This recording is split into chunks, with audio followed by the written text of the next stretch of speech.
Welcome to another edition of the Bhandwagon Podcast. And today is one guy. When I first putting this thing together, I had a bunch of areas that I wanted to cover.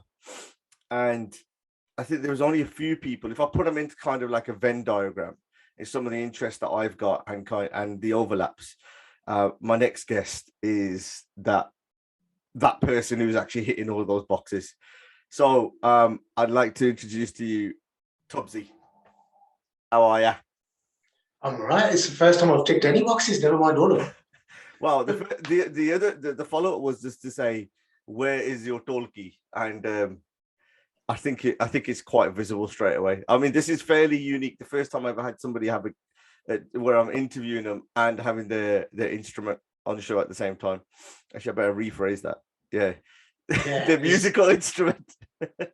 This is to me more than an instrument. This is the most major part of my life.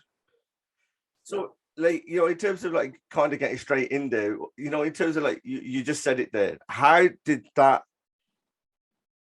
I'm going to just refer to it as a musical instrument at this point. How did that become such a fundamental part of your life? In a nutshell, it's always been there. Music isn't just something that we listen to or we play. Music is something that we feel, that we embrace, that we criticize. Music is an emotion, and certainly in my opinion anyway. And so music can comfort, music can console, music can make you laugh, music can make you cry, and for me it's this instrument. For other people it's other instruments. For some people it's their vocals, or so that is my kind of perception, and that's the relationship that's evolved between me and so like kind of bringing it back to start off with that, the kind of essence from when you first saw the Dholki. How was that how did that relationship forge? Because I know like your brother was one of your kind of like your heavily influenced you. How did that relationship start then? Originally, right, my dad and my brother used to get me to play Dholki at home, because it was like you said, my brother's Dholki and other instruments were always lying around, and as everybody could see, right, I was always overweight, right. So as a baby or as a young child, right, I was, the doctors and everybody were quite concerned, right? Right, and you got to do something, right? So my dad and my brother, both musicians, both my idols, and my dad was my star, right?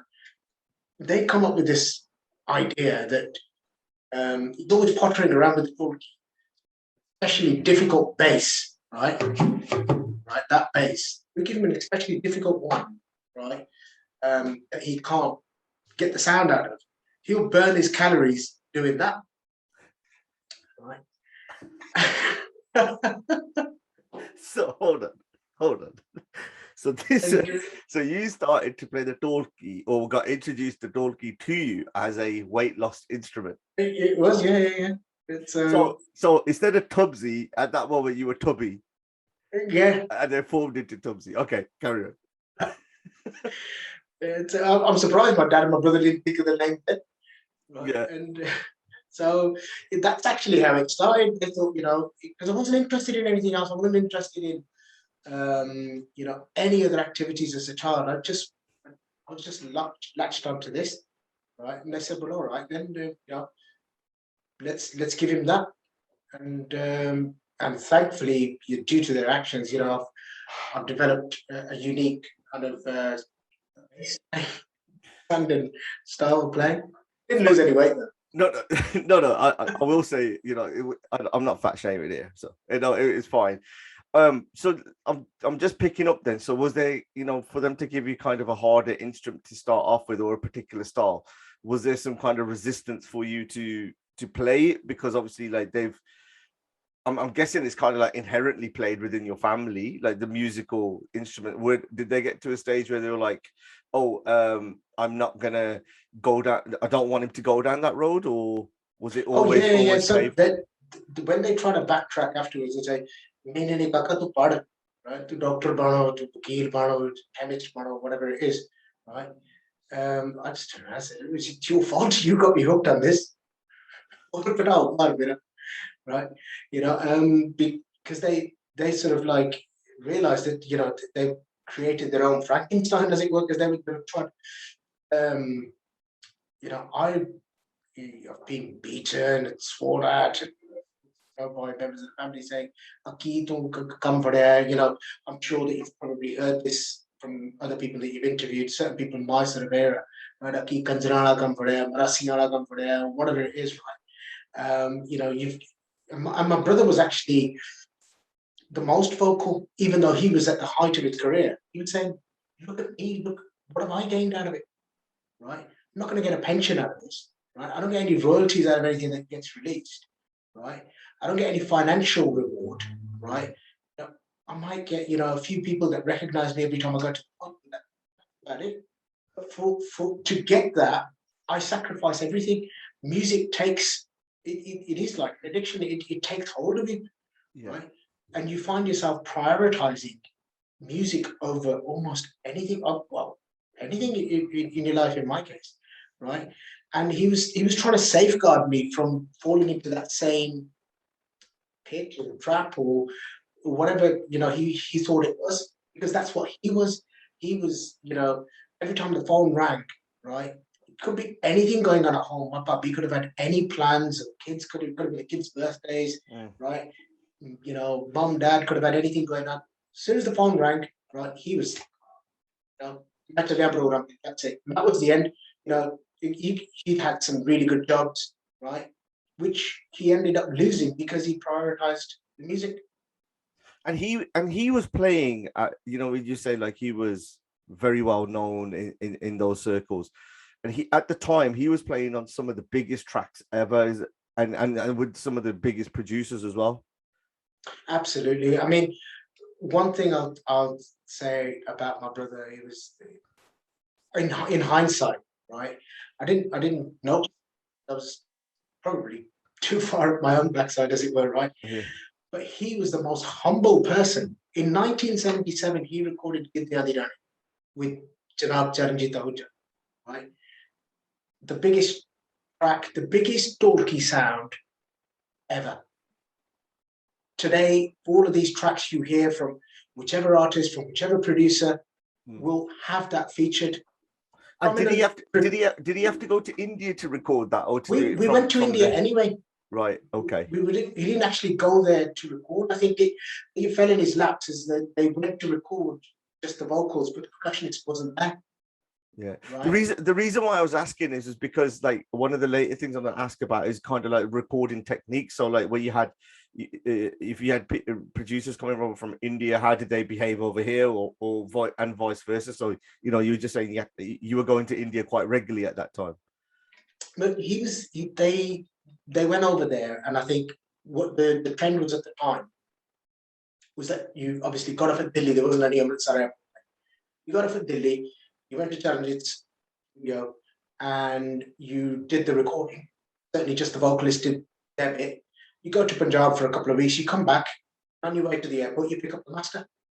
It'll be complete, mixed and mastered. Well, not even mastered in those days, but it would have been ready, complete, mixed, all ready for you to take home. Right? So part of that recording process, in those days, they only had a 2-track studio. So one track, right? So one channel, as it were, was for all of the musicians, and the other was just for the vocalist.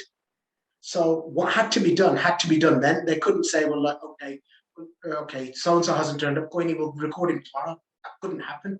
They had to do it there and then, and that's how it fell in his laps, because the one guy was missing, right? And they said, well, okay, your Dholki plays with you.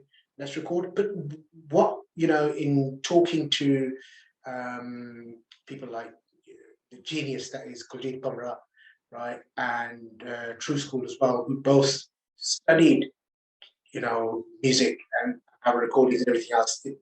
depth that I couldn't even imagine. And we sort of the sort of conclusion that we come to is that was the most prolific Indian producer with one of the most prolific UK percussion. And that unintentional chemistry, right? That spontaneous, whatever it was at the time, has resulted in this loop coming out, this sound coming out. It's been played now. It's going to be 50 years in a couple of years time. Yeah, I mean, like it's that loop, the Jatta there toll loop, and like GT Road. Yeah. Though if you could kind of like pin majority of tracks somewhere down the line of going to have a sample of that or have been influenced somewhere down. All three of these are accidental, right? GT Road there, as Manak Sahib was famously said, was recorded in somebody's front room, right? But the Jatta toll just comes in for that bit. It doesn't come in anywhere else in the song. Right? It was just like my son who's just walked in a few minutes ago, and that's it, right? And that's that toll has been, featured so many times, and it's just got that, it's almost like, it was at the right time at the right place. And those things happen. Do you feel it's kind of a lead up to my kind of next question, really, in terms of like, UK Bhangra or UK Punjabi folk musicians? Do you feel like there's a lot of unsung heroes? And if they are, which ones, who are they? Oh, there's thousands, right? And I'm glad you asked that question, because I met up with an old friend of mine a couple of weeks ago, a guy called Bittu Bansal, right? Another unsung hero that you probably not heard of, but he was one of the leading tollies in Birmingham in the early 80s. He used to play with Nachde Hasti. He was one of the first guys to put these metal hooks on a toll treble, right? Him and Gurchan used to work in a steel factory, and Bittu thought of the idea, and him and Gurchan sort of developed it. Anyway, Bittu is also a very good artist, painter. Bittu painted this mural in his house with Sardoz, Surinder Shinda, Marta. It's fantastic. I've seen it. Etc. And Surinder Shindaji was at my house a couple of years ago, and I took him over. He signed it and everything else. But anyway, we got talking a couple of weeks ago, and I just, unfortunately, Bittu sort of caught me at the wrong day, and I said, Bittu, what did you have to photo? How much realistically has each one of those people on your mural really contributed to Punjabi music? Or how much have they actually contributed to their own pockets? Right? And I'm throwing it out there open, I'm saying it on a podcast, right? It's us musicians, right, that carried the can, right? I used to walk to school in the 70s like the tabla on the one hand, one shoulder, Dholki and Tol, right? I used to go to school with, everybody knows him, Pete Virthi, and we were at school together, right? And we used to have tools and everything else in school. We used to educate our teachers. Say, look, I was the first one to do tool for GCSE, right? We could put it on the map. Gurchan Mal since 1968. Right, he has, pretty much single-handedly, right, put Punjabi music, Punjabi culture, and Punjabi dance, all folk story, on the map. Right, he's done it in a way where he's made it understandable for people of Polish heritage, for people of Japanese heritage. He's given it color, he's given it vibrancy, but he's given. Right? Look at the amount of charity work he does and everything else. Yeah. Right? So how many of these singers that we all put on a pedestal have actually turn around and say, we it's not just been a one-way street where we've taken financially, We've taken the support, and people have been our fans and have looked up to us and have idolized us. And how much do we actually give back?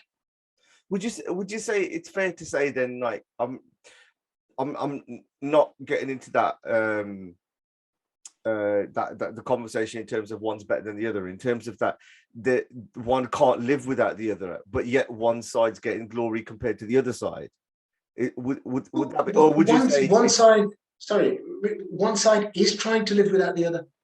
Right. Okay. One of the singers, right, that I was a part of, and from early to mid 80s, from when he arrived in England, right, and throughout the 90s, we dominated, and then he fell ill, and all sorts of other things happened. But now he's got a career doing PAs, but the songs he's playing are the ones that we did in the 80s and 90s. So he can pick up a CD, he can go into a wedding or a party or whatever and charge whatever it is to come play those songs. But the actual people that put it all together, did 99% of the work, they don't get a look at. But is that always been the case in terms of, even if you look in Western music, it's always the lead singer that gets the kind of, that gets the glory, and the musicians don't necessarily get that? Is that just part of the poison that you take if you're going to become go into that kind of line of work? No, I don't think the Western market is as bad as that. I mean, I've been involved in the Western market, right? When you sit down with people like French Montana and Drake, right, and you see how they relate to their musicians. So just to clarify, you have worked with those artists as well that you just mentioned there. Yeah, there's only so much I can say. NDA to the hilt. Right? Yeah. But there are tracks with both of those producers. The Americans, they take their sweet time. They think, please release. Yeah. They'll do it in their own time. There's tracks and videos. But the way they hold, if I go into a studio now with a Punjabi singer, it's like, until they need something from you, right? Once it's done. You never hear from them again. The tracks from the Americans haven't been released, and I don't know when they're going to be released, right? But it knocks you out when they remember your birthday. Right. Okay. I know, right? They may not send you a message directly. I'm not going to say that, okay, great, send you a happy birthday message. When the senior management team sends it you, it's come from the top. Right? So it's about appreciation, basically. It's the whole culture. It's not just the appreciation, it's the whole culture.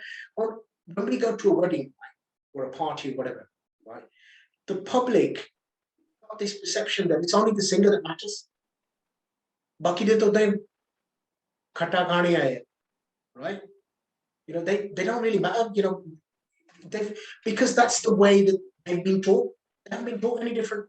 But do you feel this is just like is this just your feeling, or do you think that there's a like all musicians are feeling this way, or is it, I mean, obviously we as musicians, we all talk, and there are some that feel more strongly than others. There are some that are quite happy to do what they do, and just once they finish the gig, and that's the end of it, right? I'm a lot older, and I've been involved more in a lot of the setting up of the UK Bhangra, right? And I've been a part of it since I was 7 years old, right? I've given my life to it, and it's given me more than I deserve back, right? And so, that's why I'm more passionate, and I'm more passionate, especially with this thing, it's singers thing. I don't have anything against singers. Some of them are, very, very good friends of mine, and I have a lot of respect for all of them, right? But, when you've seen so many come and so many go, right? but we're still here. Me and a few others, right? We're still here. And it's about time that was recognized and that was picked up as, hang on a minute, you know, Tubsy, Buta, and so on, so on, so on, so on, right? You know, Jata Sirili Bisharmya, right? Or there's something in what they're saying. They're still standing.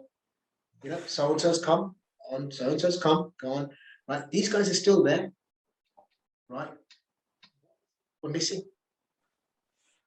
No, I get what you're saying. And just in my head, it was, you know, it's a weird comparison. But when you think of like even like with wrestling and WWE, you have like a Hall of Fame. If there was a UK Hall of Fame, obviously, like, you know, you've just said like yourself, Buta, Jagpal definitely would be kind of inducted into it kind of straight away. But then when I was thinking, what's the close recognition? You've got all these little splinter kind of awards groups going off. There's no kind of unity within there. It's more of a gig of just earning tickets and getting money in there rather than the appreciation of the art in that side. But just going back to like you said that you've been part of, you know, how long you've been part of the industry, you've been part of many bands. For those people who just don't necessarily know your kind of history, who were the first bands and how did you get kind of introduced into those bands? My first stage experience was at in those days, there was the main Gurdwara in sort of Handsworth, Birmingham. It was on Wheeler Street in Lozells. Yep. And we had a, you know, Gyani and everything else, but everything was sort of like UK based. It was, you know, and it was very much a community affair as much as a religious affair. And everybody's heard of Boy Channa, one of the first Punjabi journalists. Farcroft's finest. He was there. Yeah, go carry on. And fellow Liverpool fan, right? We'll come on to I'll cut that bit out. Right. So Gersh Boychana's dad used to play tabla there, and Gersh's dad, he couldn't see, he was right. And you know, when you've heard that when you lose one of your senses, your other senses are more alert, you pick up more. I was sitting as a child, I was sitting at the front. Obviously, I wanted to hear the tabla, you know, that was my thing. And I was tapping my legs or my thighs or whatever it was. I was just playing along. And Gersh's dad stopped it. And he said, Onulekyo, whoever that is, bring him on stage. Right. Wow. And that was my first experience on stage. So so it brings you on stage and puts a Dholki in front of you, or you just sitting on stage just listening? I actually sat in his laps. Right. Let me sit in his laps and play his tabla. Right. Many years later, Gersh actually lent me that tabla for a while when I first stopped drinking. Wow. And it was a very surreal moment for me. I can't even describe what that meant. Right. And you know, it's I feel myself welling up. Yeah, no, I can sense it. Where like I played Dhol for a very short while, and I remember lending out a Dhol only for a few years. Well, you lend it for it's a tent party, and then you get it back a few years later, and then you think, and then when sometimes you're like, oh my god, it brings emotion back in it because you remember where you are. There's a lot of like blood, sweat, and tears that have gone into learning your art, really. And then when you see, it's almost like a limb when it comes to some points, and especially for yourself, been doing it for this many years. It's naturally going to bring those kind of those emotions in. So you've gone from that stage, and then when do you make the transition into kind of like UK Bhangra? Similar sort of era, really. Only about 3 or 4 years later, Anari Sangeet came to the house to pick my brother up, and my brother had gone out, and they couldn't wait any longer, so they said, "Chal Shote, tu chal chal." I got all ready. My claim to fame, right?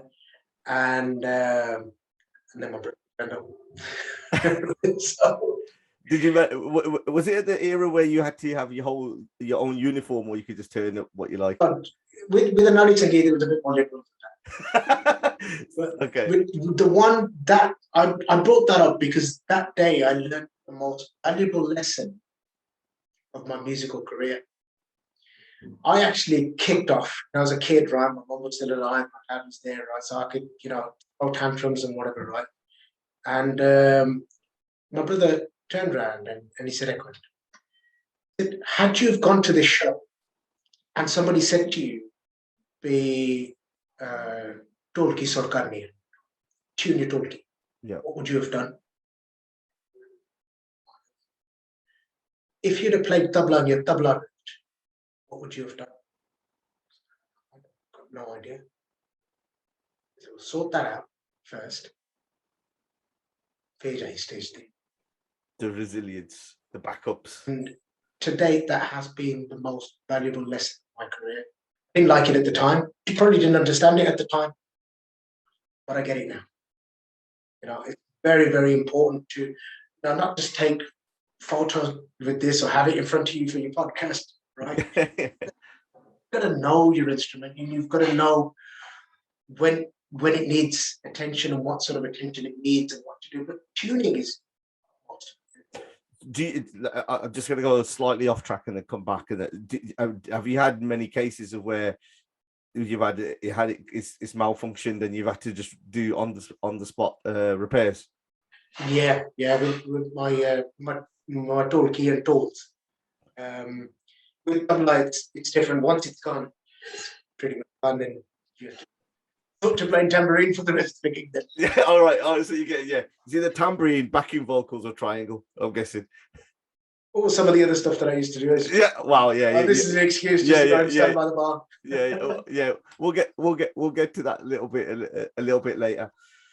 I want to concentrate on two kind of bands for me when I was kind of growing up, and you're kind of a pivotal part in even my journey in terms of loving UK Bhangra. The experience with Satrang and then onto the Safri Boyz.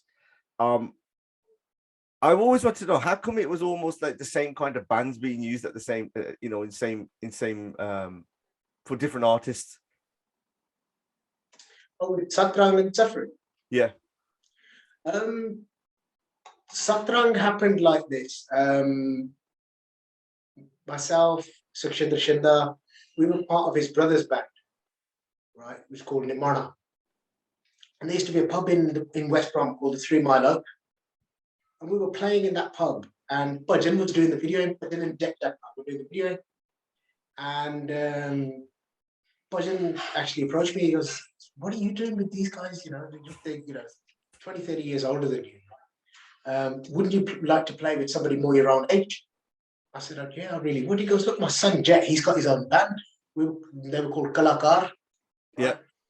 And the band was Bhuta Jagpal, Bali Jagpal, Jet Jagpal, Raj Jagpal, and Gurchan Puchagi, from the Bhangra matchup.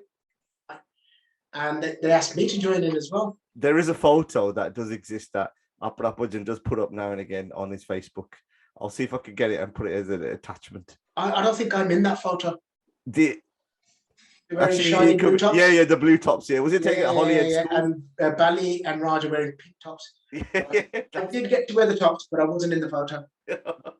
You took the photo. Oh, Doug. So that's how I got in there. So Jazz Gill from Satrang, right?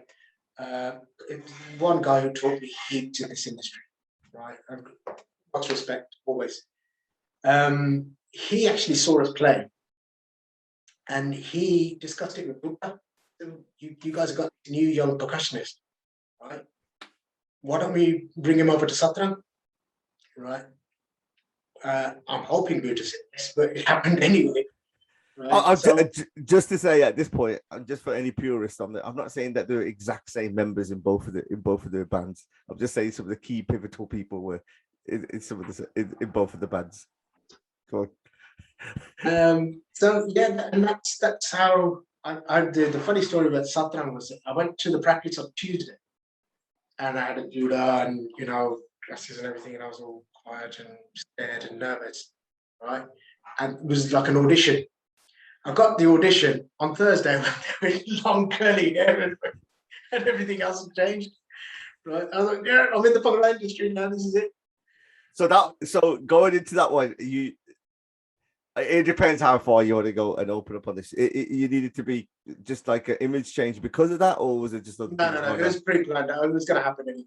Yeah. Right? Okay. But the shock Satrang had was like, hang on, where's the guy we had on TV? Yeah. This guy with glasses, but with a full perm coming out. Another fine mess style, that cover. Yeah. That's the Tubsy.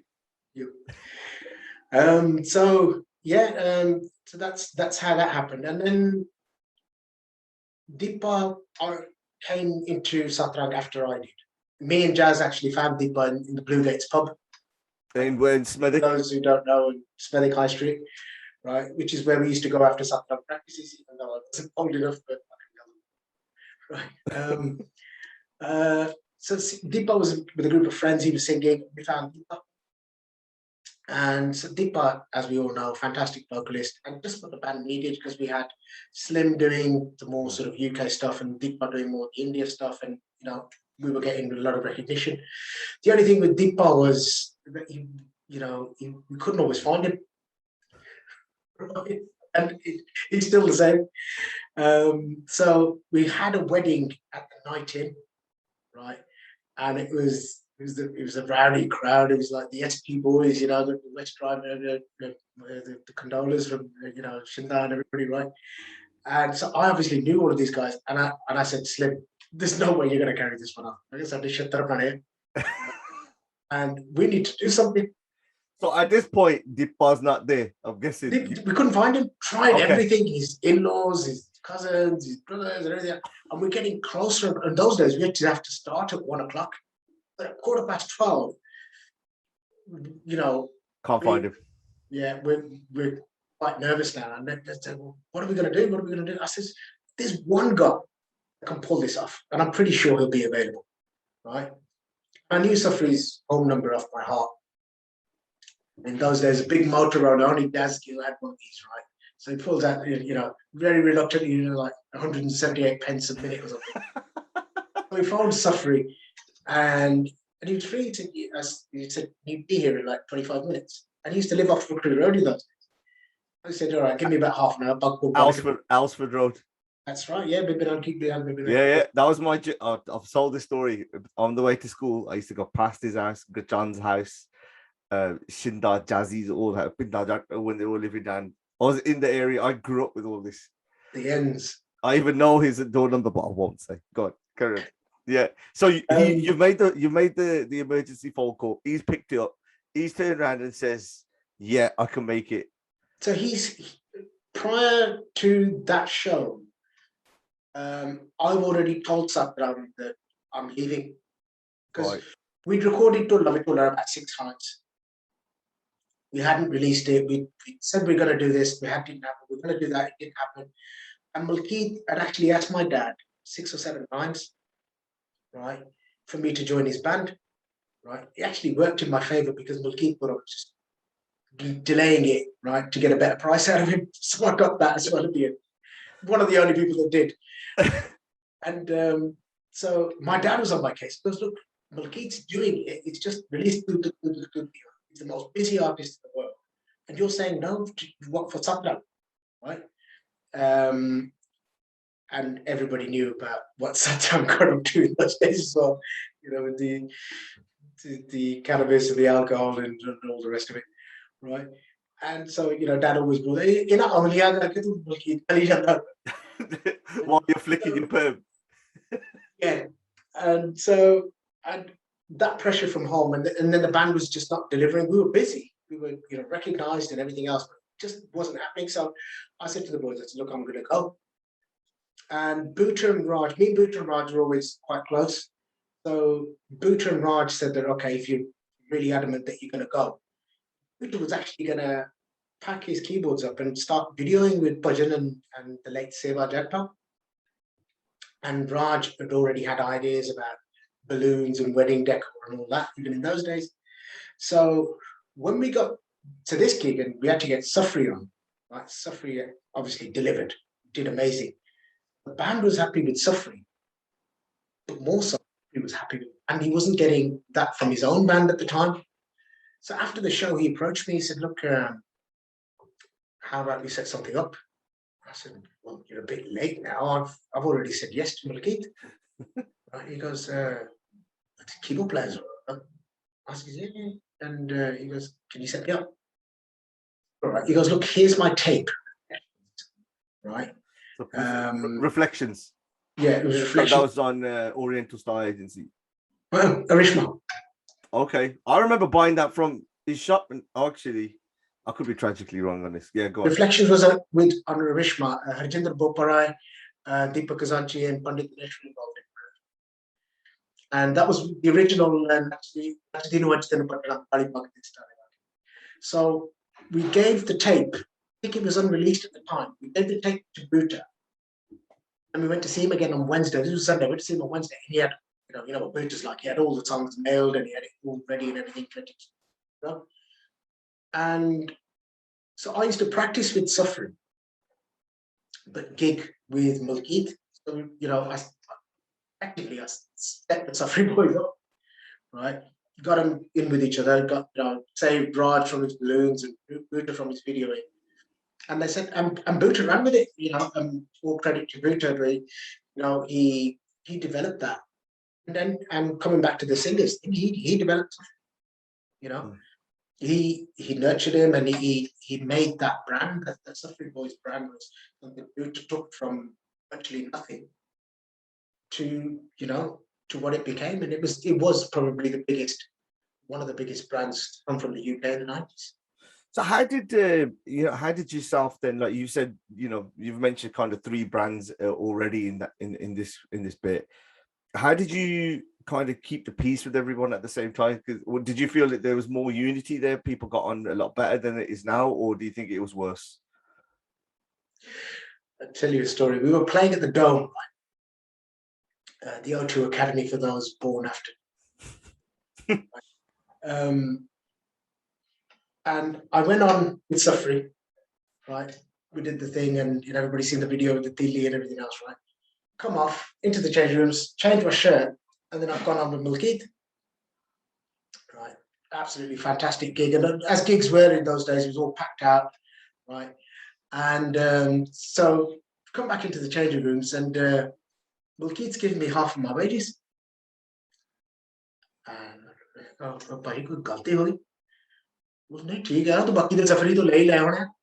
and we had a laugh about it. Right? And we could laugh about it because that was the era. Right? He didn't intend not to pay. He obviously put it out. Here you go, right? Yeah. In today's and age, right, you know, he would have had his head chewed off.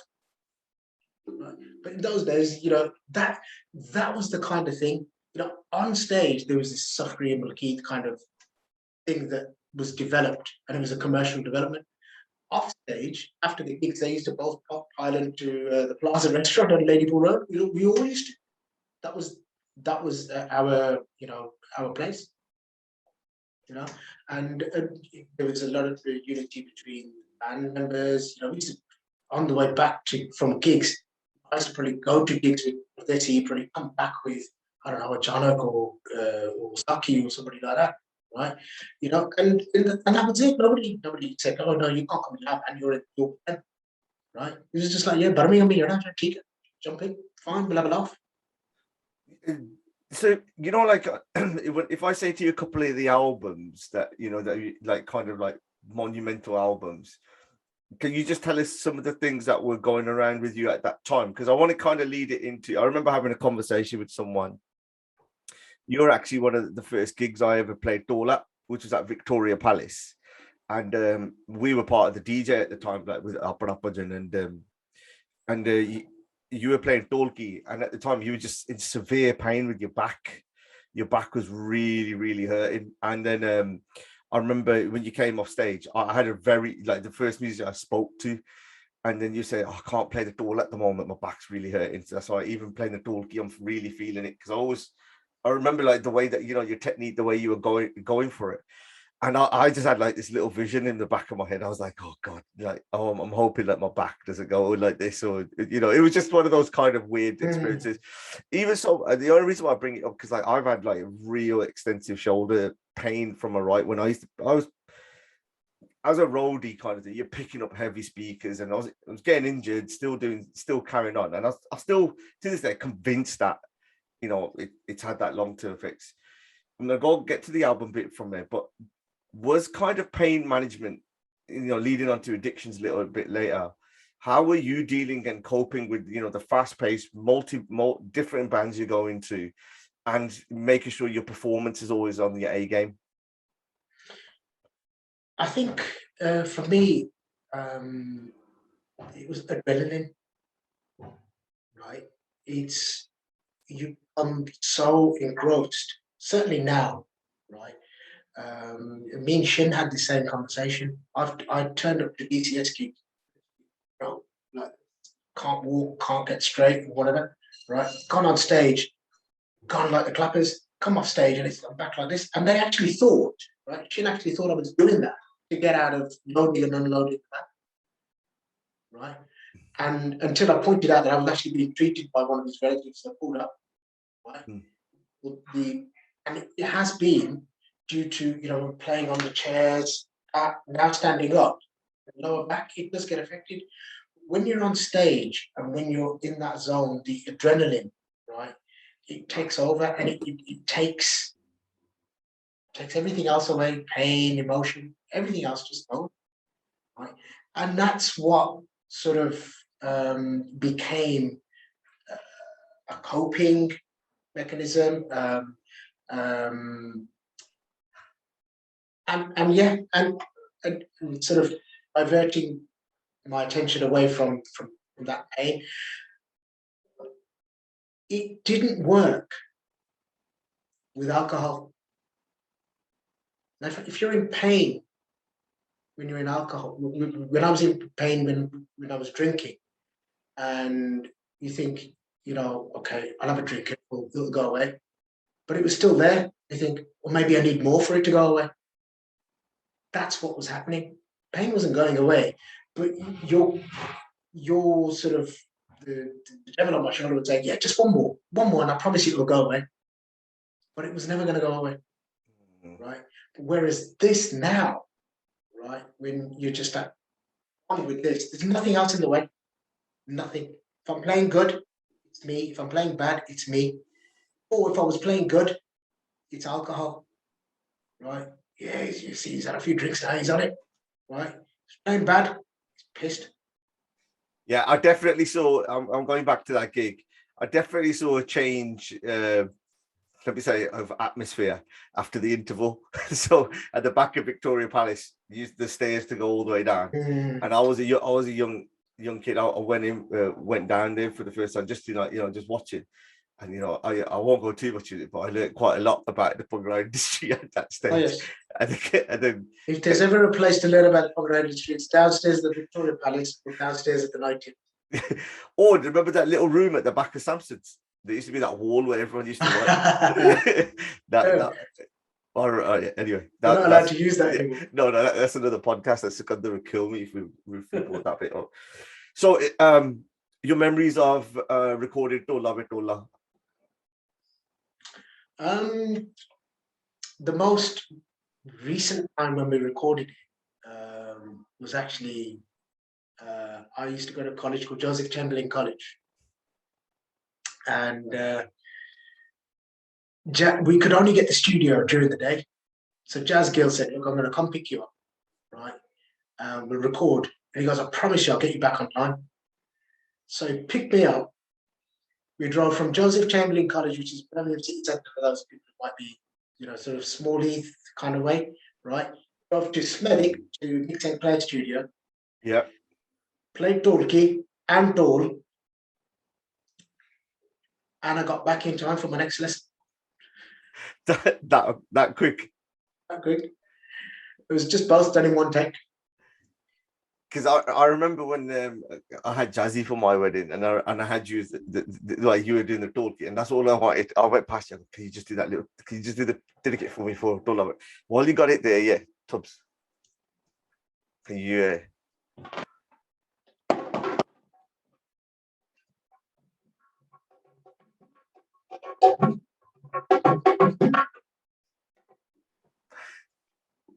What can you say? What can you say?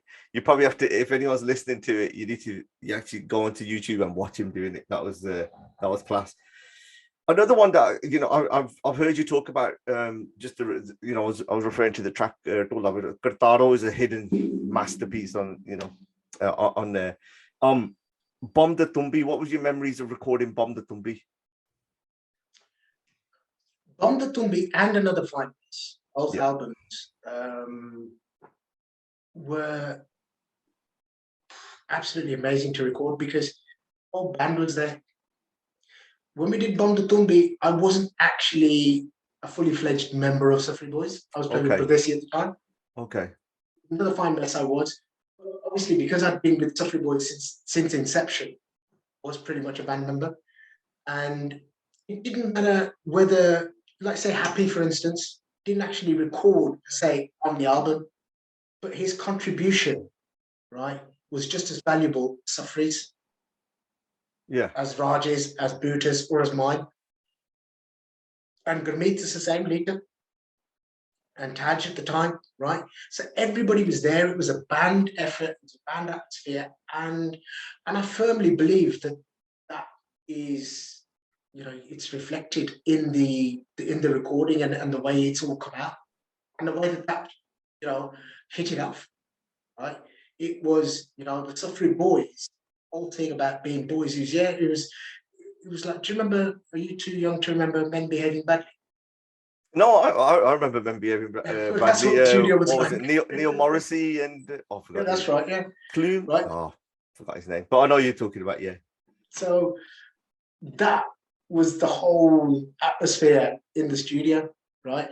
Now, Pradesi did something similar with Check Your Pants, right, where they had the whole band there, and they actually spent 3 months in the studio, and we only 2 weeks at a time bonded them be at another one, right?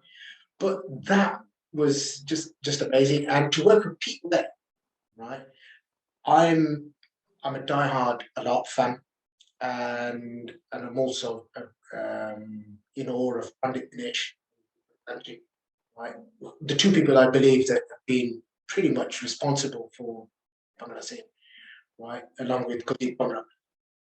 So Pete Ware was a guy that was on that team. He was, I was always being like, yeah, Pete, what's the next like? Talk, right? Hey, how does he stand? How does he sit? Right? I wanted to know. And Pete was the guy on the inside. Pete worked with these guys for like 25, 30 years. Right? And so I wanted to know, Pete, how should I position it? How should I sit? How should I stand? How should I tune? I want to sound like Dinesh. I want that. I want that. So for me to be able to work with Pete Ware, right, and in that coupled with that fantastic atmosphere, when you're with people that you can just let go, and you know that you're with people that you know, love and trust, right, and artistically, right, creatively, there's no better atmosphere, right? You can just let it go, let it happen.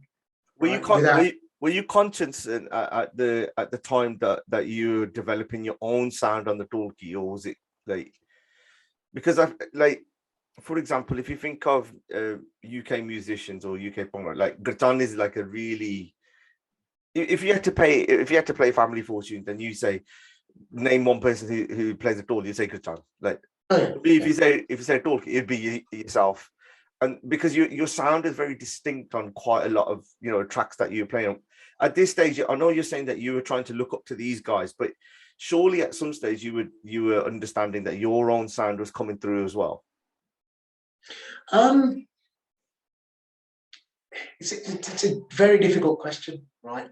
Thanks. Because so focused on the progression of it was we were almost like the Ghadar party, right? Progression of the movement, right? I think we want to cross over to the mainstream. We want to do this, we want to do that, we want to do the other, right? The individual sort of credit or individual whatever, just didn't factor. And another thing that I didn't want to do, and every time I felt myself doing it, I had to kick myself, like to, for the head to swell, for hankar, or you get excited about something which, just wasn't right for me. Plenty of times people have said it, say, "Oh yeah, man, you sound different to this, you sound different to that," and everything else. But it wasn't until the sort of late 90s when it actually, dawned on me that, people actually wanted to start learning, and people were quite persistent about it. Before, it was just people within the industry. I've never thought twice about it. Somebody says, "Yeah, I see that kidda here you go," right? And then you got certain people that said, "No." I'll tell you one prominent figure. When I was a kid, right? When my brother sent me to his house, he was, "We are not the other bullets." So I went to his house and he gave me the runaround license. And then when I did finally get to see him, he taught me Bhangra, right? And he taught me how to hold the door, right? On my right shoulder, Daga, Dili, and everything else, right?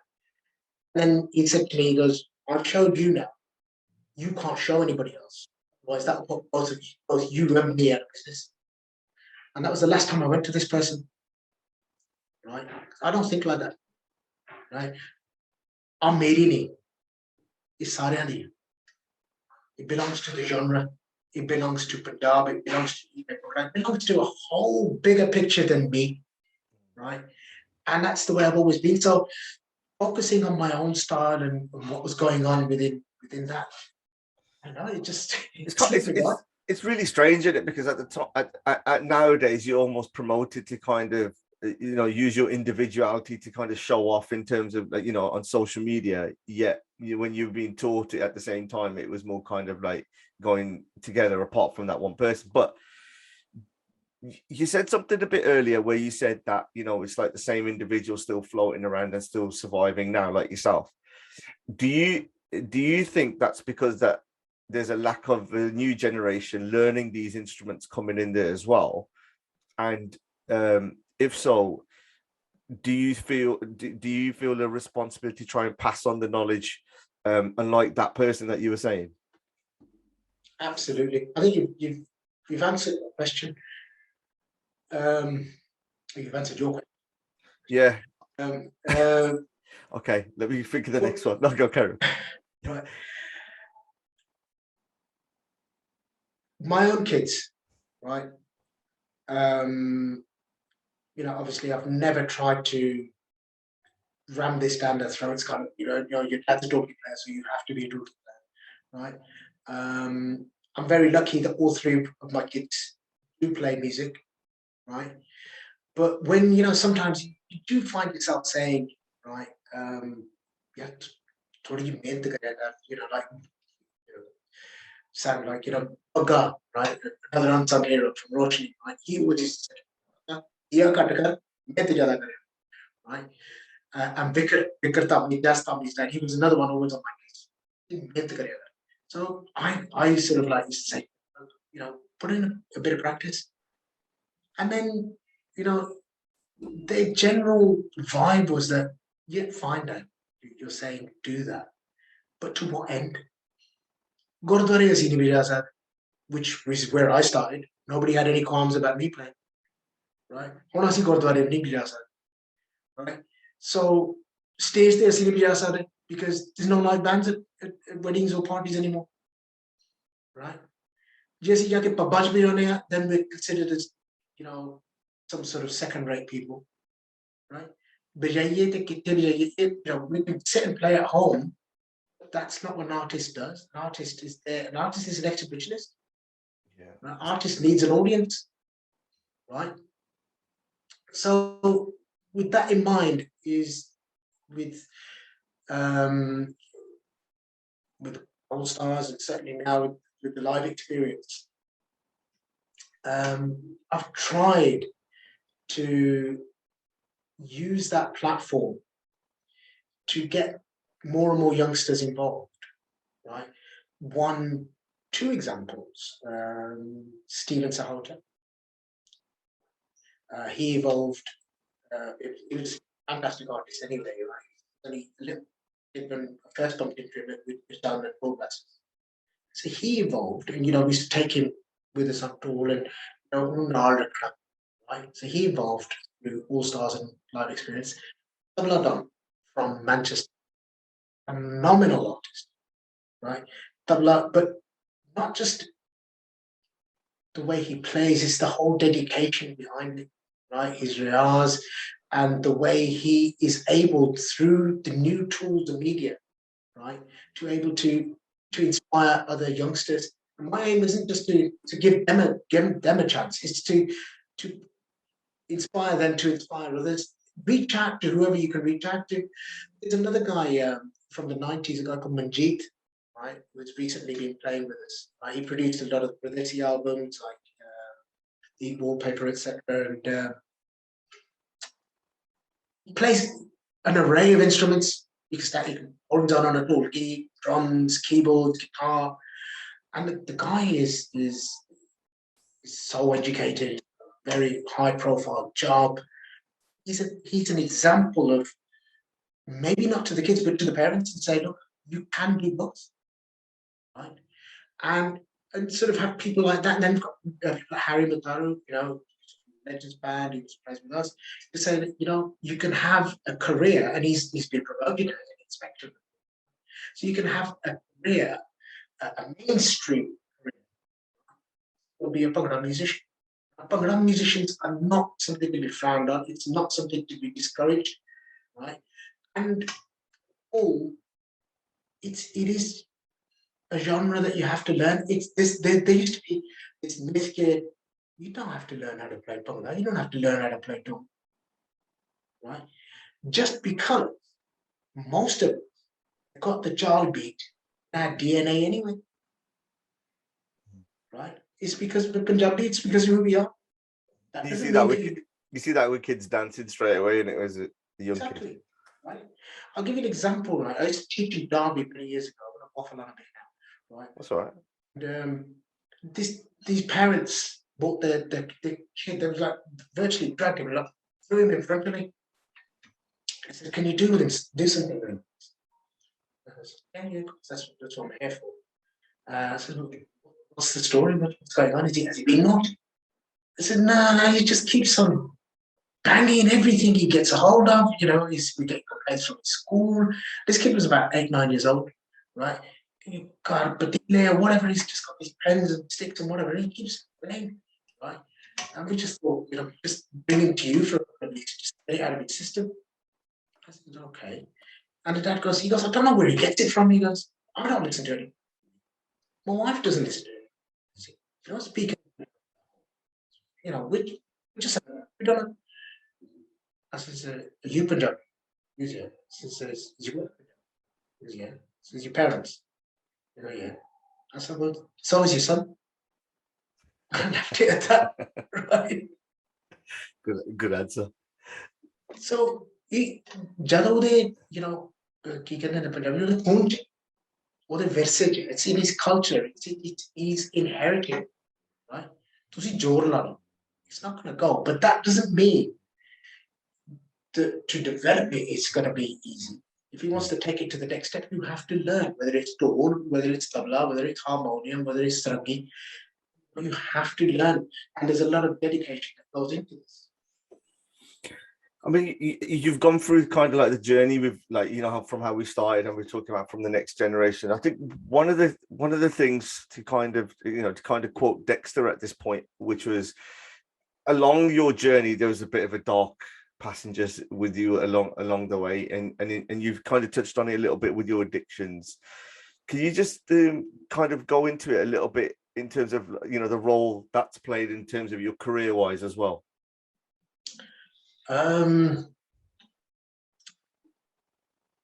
At one point, there was a film by Jackie Chan called The Drunken Master. Yeah. Yes. I used to get called the drunken Dholki monster. Is that your new Instagram handle? To begin with, it was, I don't know, it was almost I don't know, fashionable or trendy, acceptable. And when I came into the industry, I mentioned that I was at a young age. A lot of people were older than me, so I used to just sort of fit in, right? And to say, yeah, look, come on, I'm one of the boys, you know, because I can put away just as much as you can, right? It started off pretty much like that. But the backstory was obviously I was drinking anyways. Me and alcohol had a relationship way before I went into playing on stage.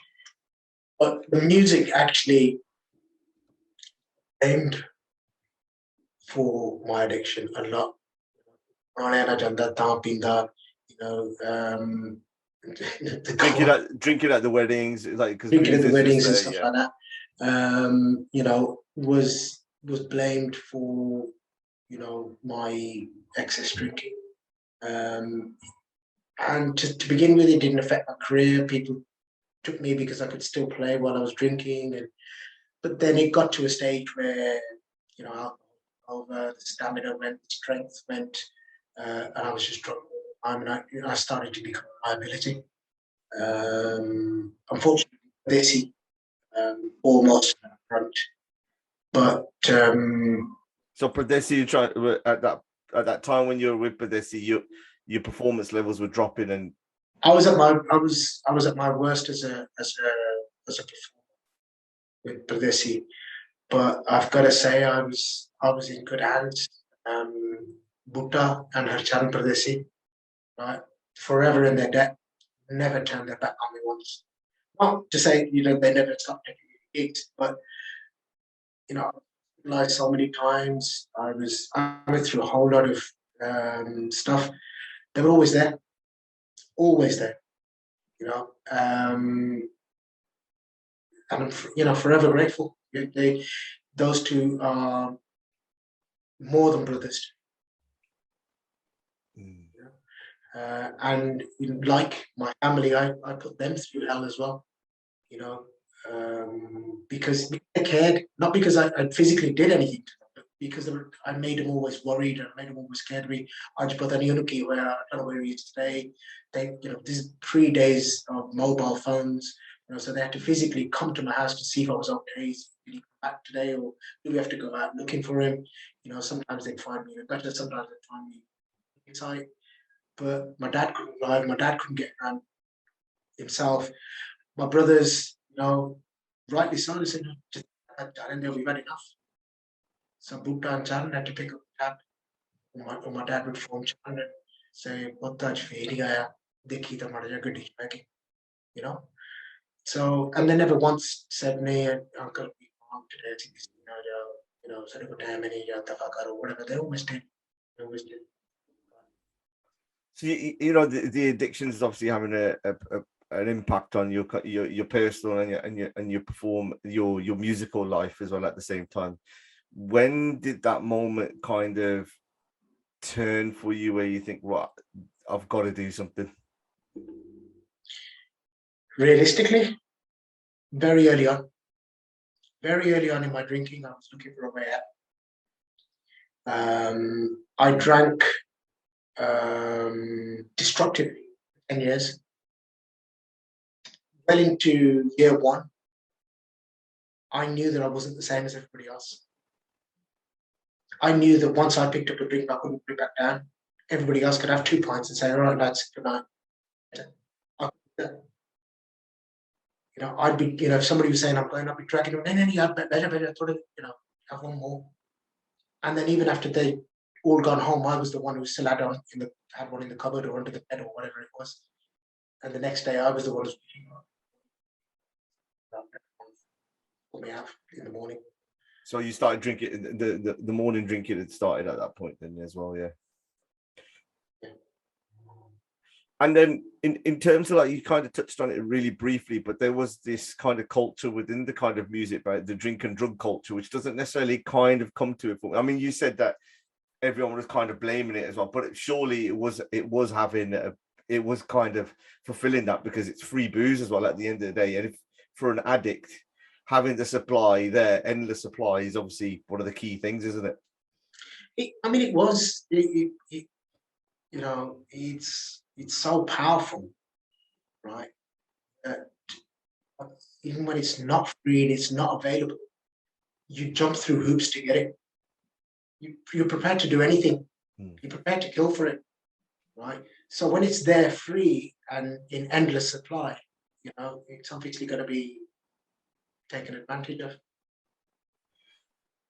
I remember having this conversation you very early on, where we were, you know, when we were in kind of a different kind of environment around sort of drinking, drugs and addiction environment, and you were telling me about your trip to India and the extent of what happened to you in India, even when you came back over, you know, as an emergency case, you know, the real kind of severity of what alcohol had caused to go into that scenario to where you were. But there was another kind of guest involved in that story. Are you able to kind of just to share, to put it on record in terms of like the incident that happened when you were asleep? Yeah.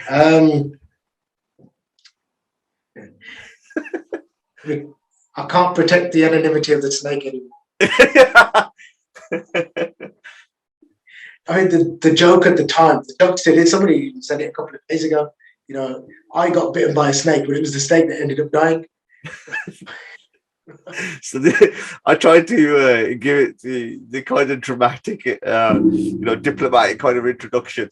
So the story is you've come back from a wedding, right?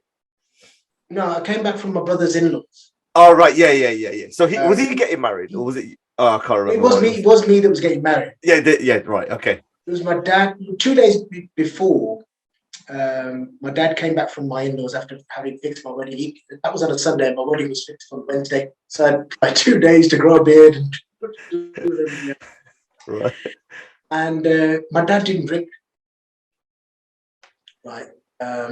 You know, very rarely did he have the odd sip, and he'd have that the whole night. He was very strict on not drinking. Might know why now, but, you know, we never had that conversation. But he came back absolutely paralytic, right? And my dad has had this thing, and I've got it now, right? Is that, you know, when people are asleep, you're mindful of other people.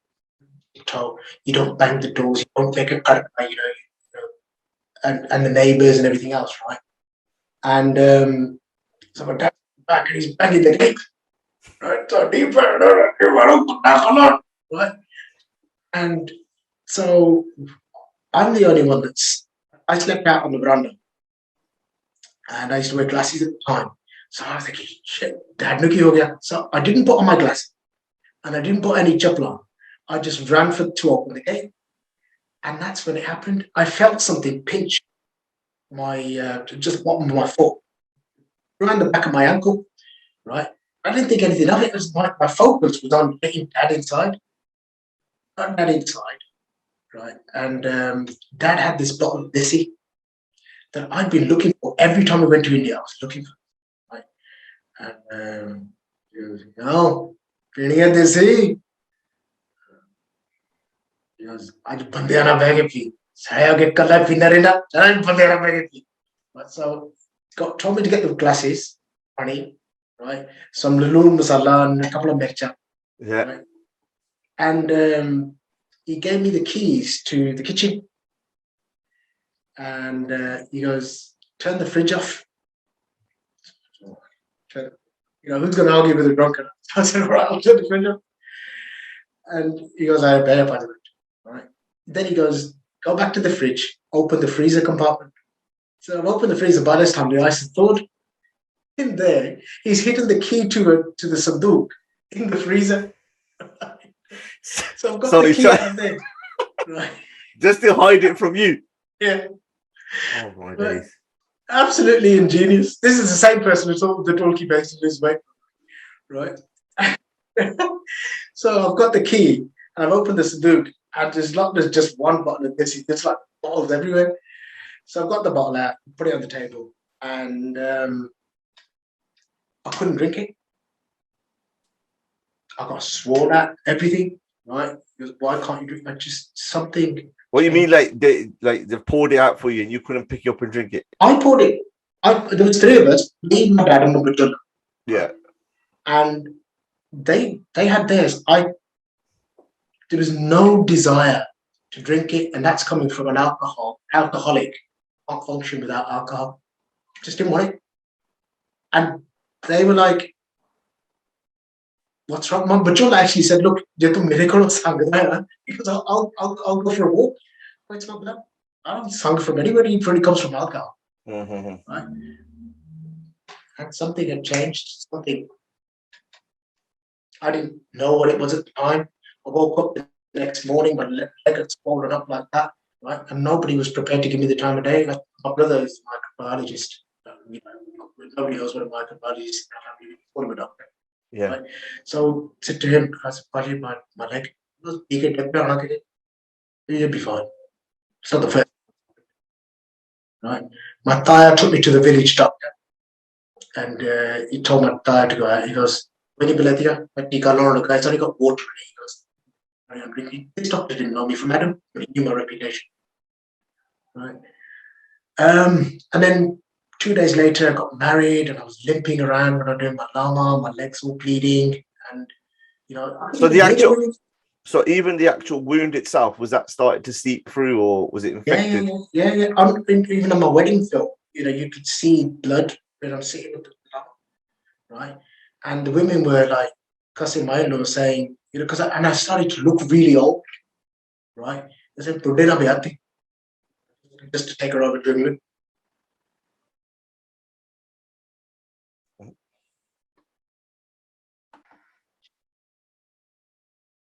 Yeah. So there was blood where I was sitting at the lama. I was limping around and I was doing the lama. I started to look aged a hell of a lot. I'd aged a lot anyway with the alcohol. Those 2 days, I'd aged even more. I noticed it, I was getting ready for my wedding in the morning, which is another thing. In the morning, when you have a bath in the morning, right? The lassi or something, you have a bath, right? I was given a bottle of teachers. Oh, so they were giving you alcohol in the morning of your wedding to kind of sort yourself out? Yeah, because they all knew that I needed it to function. Right. Okay. So they're medicating you at this point by giving you the alcohol to function. Everybody, you can imagine everybody walking around with their fingers crossed. Just get through today. Yeah, just get through. Yeah. We'll worry about tomorrow when it happens. Poor her. My siblings had tried to talk my dad out of my marriage. Yeah. They were saying, "Look, it's fair on my wife, because the doctors and everybody had said that I wasn't right. So why get me married and just ruin someone's life, right?" And my dad was adamant. He goes, this is not aimed at anybody, but you remember the film Diljit? Yeah.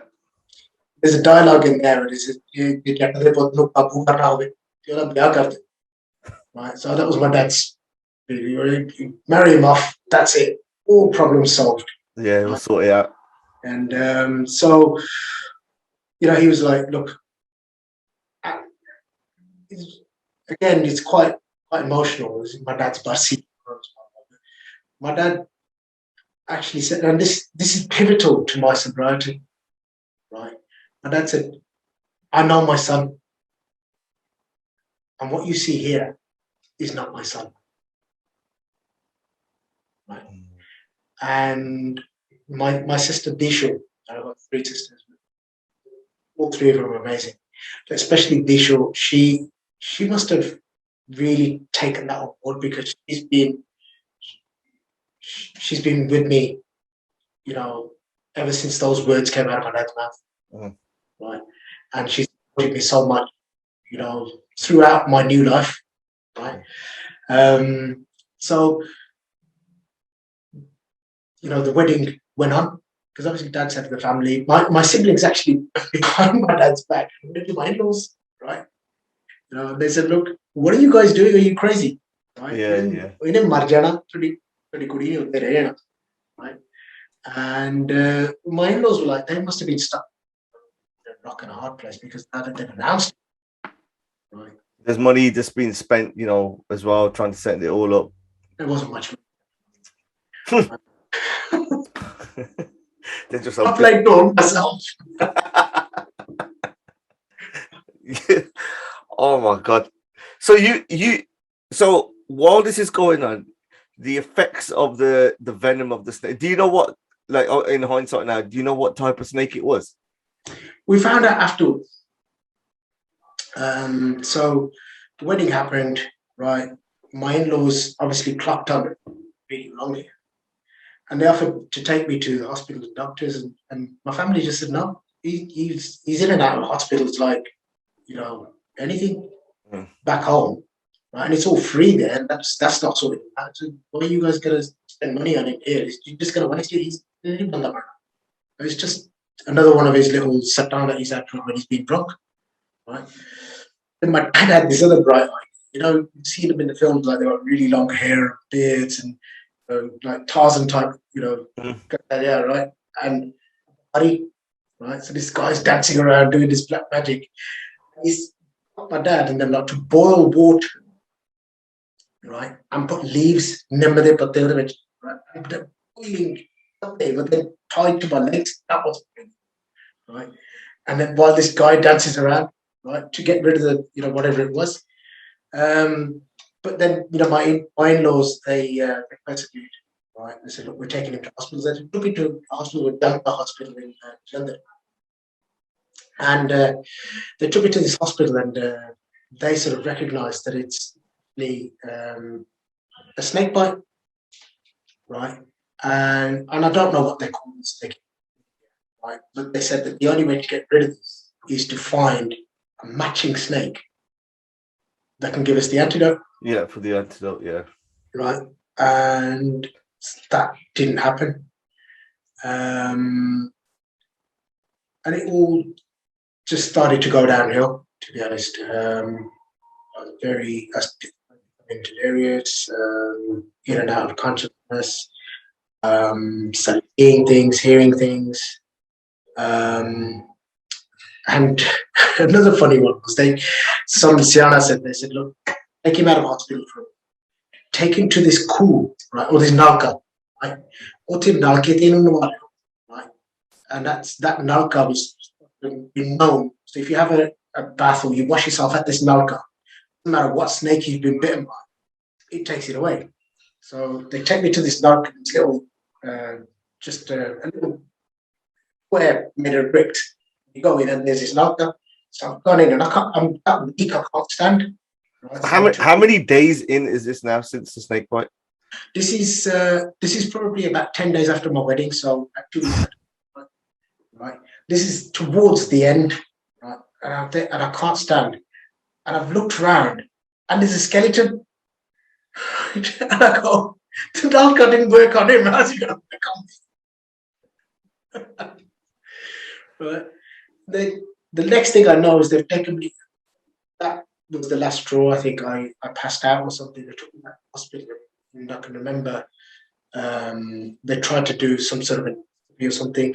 And as they put me on the table, I could see that whoever they had last on that table, right, they had like some sort of kenchi or something that was still covered in blood and everything else. And that was it.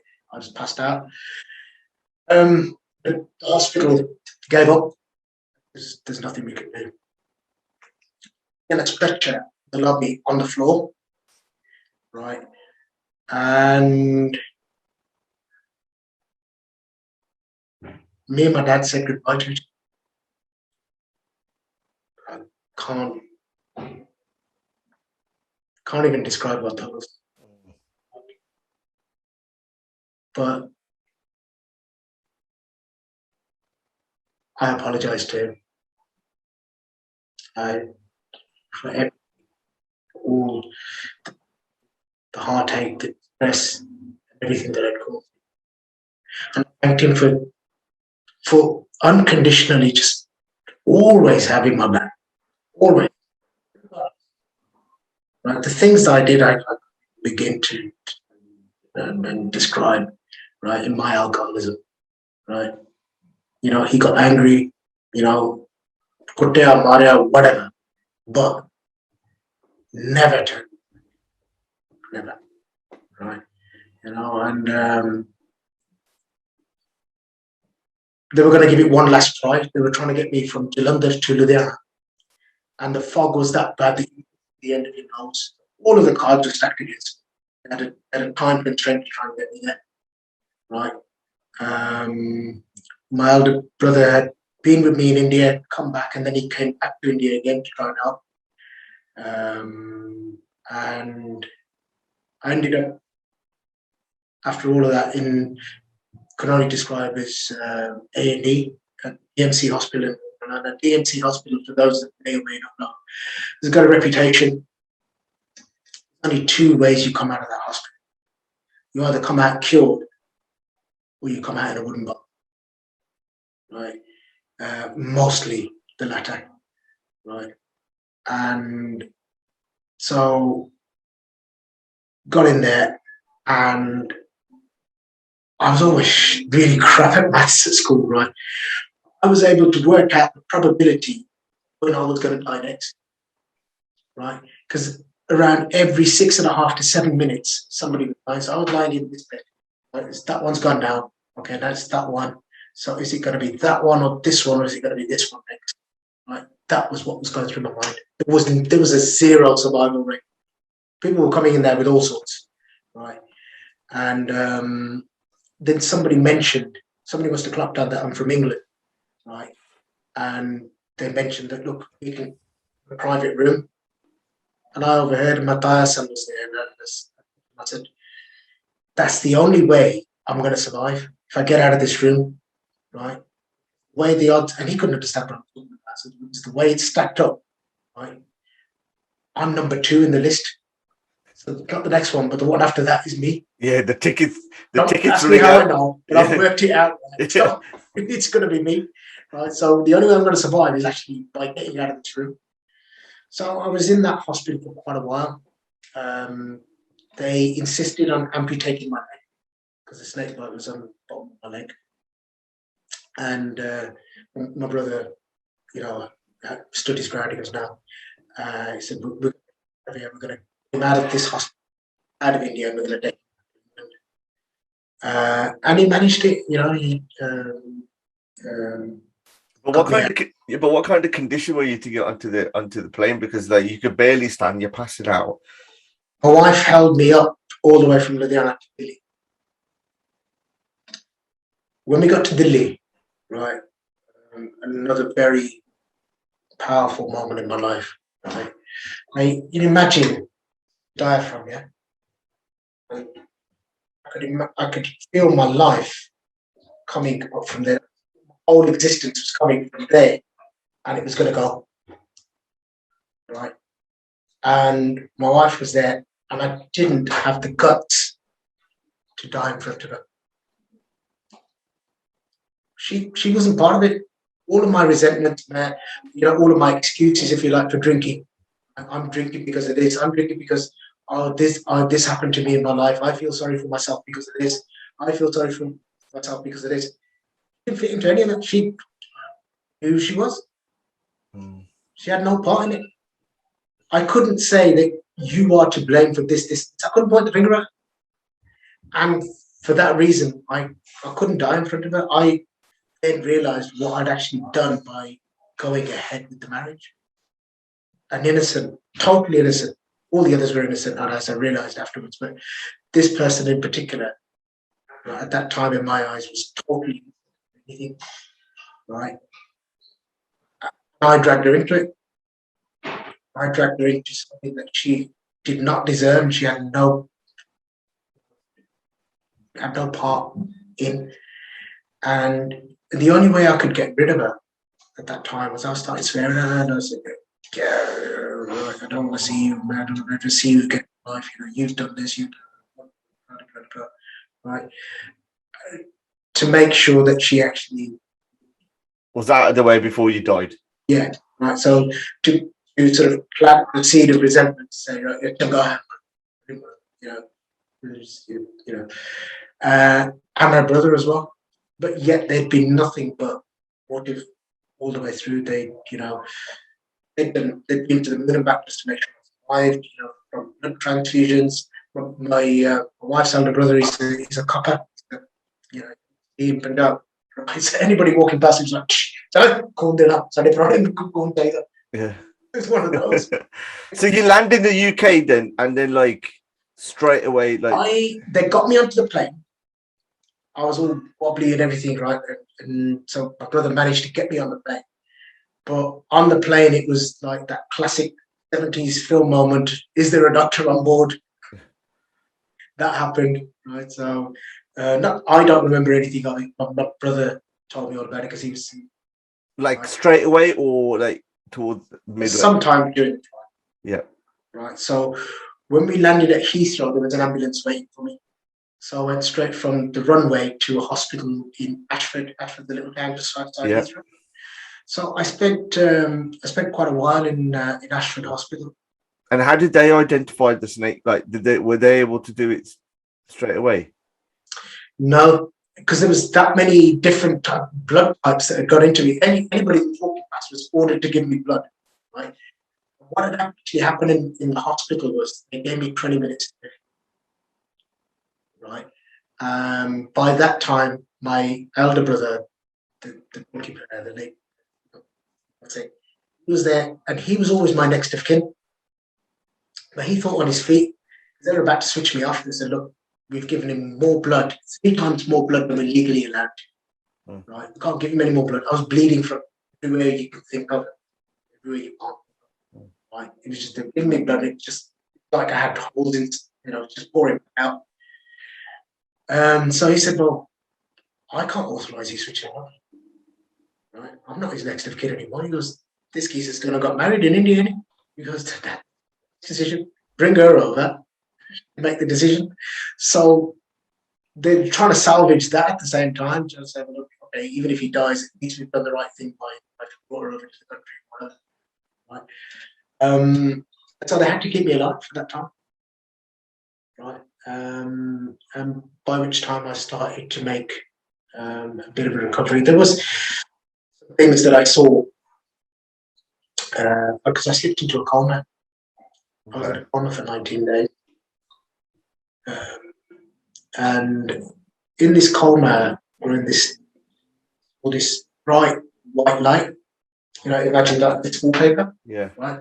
Bright white light, and I'm sailing towards it, very easy, comfortably sailing towards it, sliding and going towards it. And then 2 people are pulling me back. One's my wife, and she's in all of her wedding, and the other one's my mum, who I lost when I was very, very young. Right? She actually died when I was 15, but I didn't really see her ever. Most of my life, I didn't really get to see her. She was in India making wine to me and the rest of it. But she turned up, right? And they're pulling me back. I'm going, no, let me go. I want to sail through into this. The next thing I remember is waking up. But that something even more amazing happened. My siblings and everybody didn't tell my dad about I got, even though we'd said goodbye when we were in India. I started to make recovery. My dad kept saying, and everything was looking up, or as he was concerned. The wound on my leg was healing up and like that. But they didn't tell him about the coma. And even when my wife did come over, it's game over. You've really got to switch him off. And so they said, look, okay, give us one more day. And they flew Dad over. And Dad came to see me, and imagine I'm lying there. And he touched my left arm. And as soon as he touched my arm, my right arm twitched. That was the first time I'd moved on any side of life in 19 days. was me and my dad. You're waiting for your dad. He pulled me back. He's the only person that could. And well, he woke you up in it with the door, so it's fair. Wow. That was, obviously I didn't know that happened.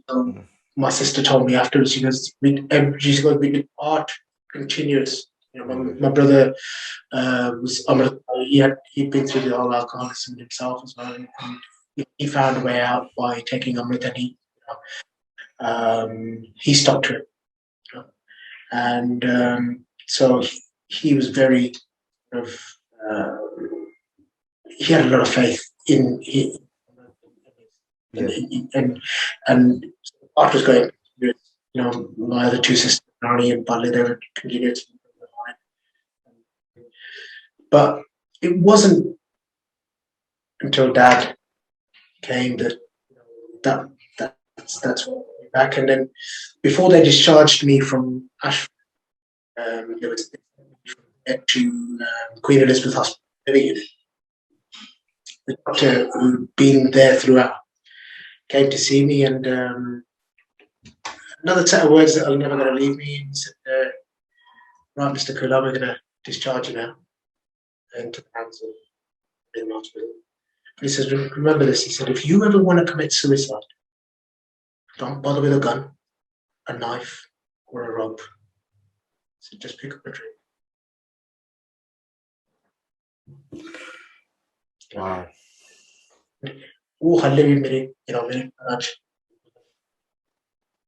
And that's the almost kind of life check, isn't it? Really, you talk about like the cold, harsh reality of life and death. That from what you just shared, kind of brings that together, isn't it? And you just know your distinct routes. That if you go down this way, this is going to happen. If you go down that way, you know what's going to happen as well. Mm. So in terms of like kind of jumping ahead now as well, Tubsy, is like, I know you've been quite an activist. You're trying to help as many people as you can. Can you just tell us a little bit about that and how you kind of supporting other people through addiction? I know you use music as well to try and help people with those addictions. All around the world. I know you've done that as well. To begin with, what happened was came out of hospital, married, kids, got business, got a car, music came back, and it was almost like, I've climbed the ladder now and pulled it up after me, right? I'm not looking back. And then a lot of people started dying of alcoholism, right? People that I knew and people that I used to drink with. And when I used to go to funerals, I used to look and I'd see myself. It was almost like that could have, or even sometimes should have been me, right? And I was like, I've got to break the cycle. Somebody's got to do something. One of my biggest hurdles was being able to talk to somebody who could identify. Everybody I talked to said, just grow a pair, right? Do it for so-and-so, do it for your dad, do it for your brother. Well, get some willpower, right? That's what you're lacking, willpower, right? Or you're lacking, you just don't care about what happens to it. Or selfish, you just... And I was like, no, it's not like that. Nobody seemed to understand. And then I came across the fellowship. And I came across the fellowship by accident, right? I was in India. I've got to tell this. Hopefully not. I took my car to India, and you remember I was talking to you about the whole guard and head swelling that I avoided in music. When I took my car over to India, it caught up with me. So I had a bottle of Shivas in my car all the time. When I was driving around Jalandhar, I was meeting with big whoever, and I was pouring them drinks. And in hindsight, I knew it was only going to be a matter of time before that you started drinking. Right, that I would have started drinking. So this lady came to our house, Bend, right? And she said, you just asked me by my house name. She goes, my son's got a lot of pain. I think he's got, like, do you know anything about pancreatitis? And it was that massive at the time. I was like, yeah, I know everything there is about pancreatitis. And okay, very good. That's it. Right. And she goes, she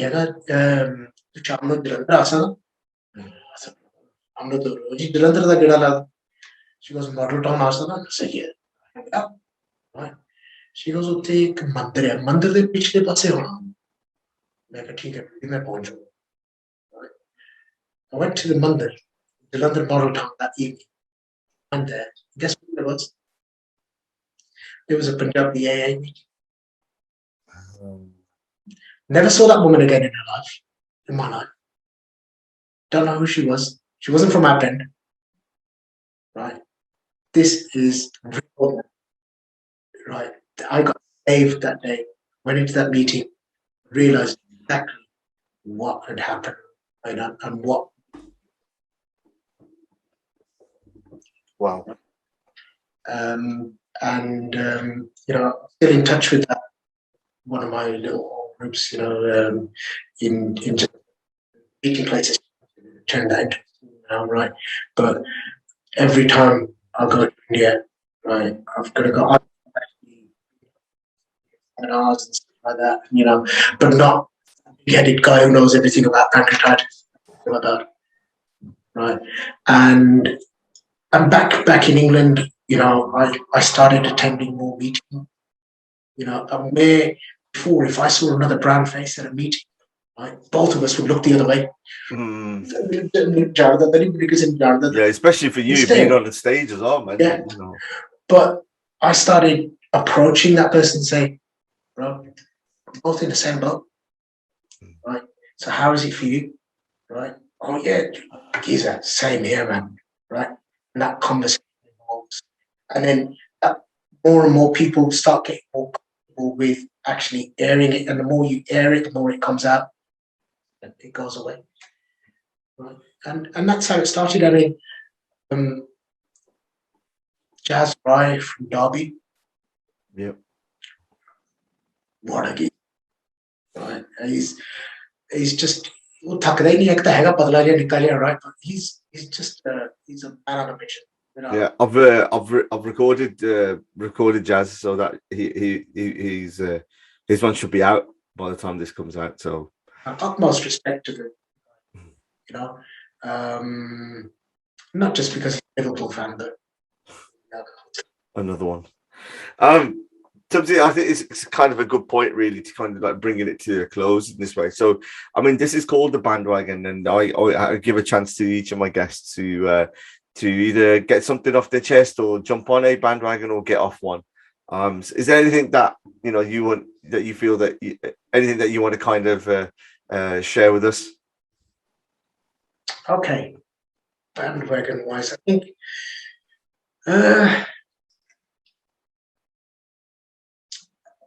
We've already spoken about the America stuff. Yeah. This Christmas, there's going to be another Disney release. Bigger and better. It was a bit of an introduction for me last time. I'd worked with other production houses in the US, Disney. So last year was a bit of an introduction. They liked the way we worked. So this year, reintroduction of a classic channel called Drummer Boy. But this one is the Indian drum. This is the drum, so that's going to happen. But more so, I just want to emphasize both parents and children. Learning an instrument, is just as enjoyable, just as important, rigorous, just as demanding as playing a sport.